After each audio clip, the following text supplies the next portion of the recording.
Un roi chapitre 12. Roboam se rendit à Sichem, car tout Israël était venu à Sichem pour le faire roi.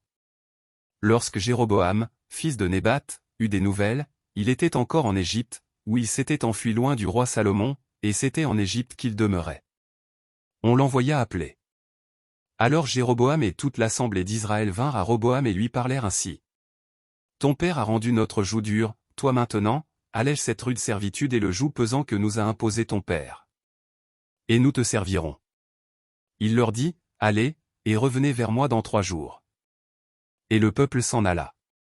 Le roi Roboam consulta les vieillards qui avaient été auprès de Salomon, son père, pendant sa vie, et il dit, que conseillez-vous de répondre à ce peuple? Et voici ce qu'ils lui dirent, si aujourd'hui tu rends service à ce peuple, si tu leur cèdes, et si tu leur réponds par des paroles bienveillantes, ils seront pour toujours tes serviteurs.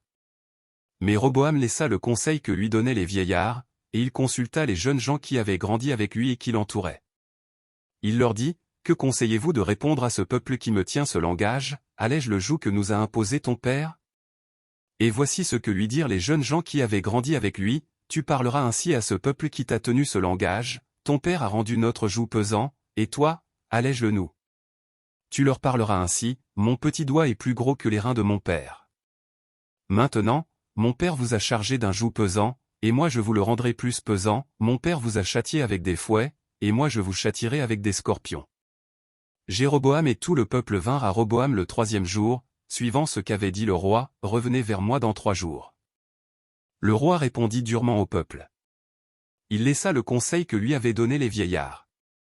Et il leur parla ainsi d'après le conseil des jeunes gens, mon père a rendu votre joug pesant, et moi je vous le rendrai plus pesant, mon père vous a châtié avec des fouets, et moi je vous châtierai avec des scorpions.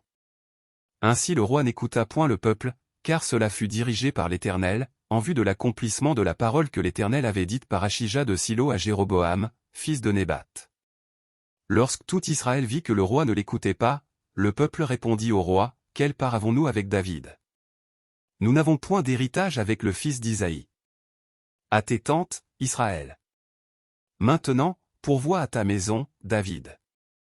Et Israël s'en alla dans ses tentes. Les enfants d'Israël qui habitaient les villes de Juda furent les seuls sur qui régna Roboam.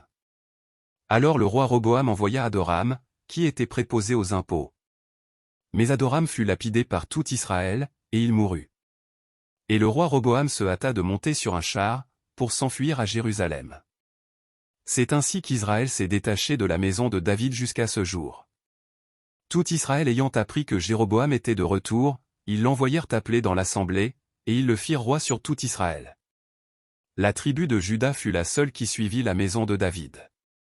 Roboam, arrivé à Jérusalem, rassembla toute la maison de Juda et la tribu de Benjamin, 180 000 hommes d'élite propres à la guerre, pour qu'ils combattissent contre la maison d'Israël afin de la ramener sous la domination de Roboam, fils de Salomon. Mais la parole de Dieu fut ainsi adressée à Skemaïja, homme de Dieu. Parle à Roboam, fils de Salomon, roi de Juda, et à toute la maison de Juda et de Benjamin, et au reste du peuple. Et dis-leur, ainsi parle l'Éternel, ne montez point, et ne faites pas la guerre à vos frères, les enfants d'Israël. Que chacun de vous retourne dans sa maison, car c'est de par moi que cette chose est arrivée. Ils obéirent à la parole de l'Éternel, et ils s'en retournèrent, selon la parole de l'Éternel. Jéroboam bâtit Sichem sur la montagne d'Éphraïm, et il y demeura, puis il en sortit, et bâtit Penuel. Jéroboam dit en son cœur, le royaume pourrait bien maintenant retourner à la maison de David. Si ce peuple monte à Jérusalem pour faire des sacrifices dans la maison de l'Éternel, le cœur de ce peuple retournera à son Seigneur, à Roboam, roi de Juda, et ils me tueront et retourneront à Roboam, roi de Juda. Après s'être consulté, le roi fit 2 veaux d'or, et il dit au peuple, assez longtemps vous êtes montés à Jérusalem, Israël. Voici ton Dieu, qui t'a fait sortir du pays d'Égypte. Il plaça l'un de ses veaux à Béthel, et il mit l'autre à Dan. Ce fut là une occasion de pécher. Le peuple alla devant l'un des veaux jusqu'à Dan. Jéroboam fit une maison de haut lieu, et il créa des sacrificateurs pris parmi tout le peuple et n'appartenant point aux fils de Lévi. Il établit une fête au 8e mois, le 15e jour du mois, comme la fête qui se célébrait en Juda, et il offrit des sacrifices sur l'autel. Voici ce qu'il fit à Béthel afin que l'on sacrifiât au veau qu'il avait fait. Il plaça à Béthel les prêtres des hauts lieux qu'il avait élevés. Et il monta sur l'autel qu'il avait fait à Béthel, le 15e jour du 8e mois, mois qu'il avait choisi de son gré. Il fit une fête pour les enfants d'Israël, et il monta sur l'autel pour brûler des parfums.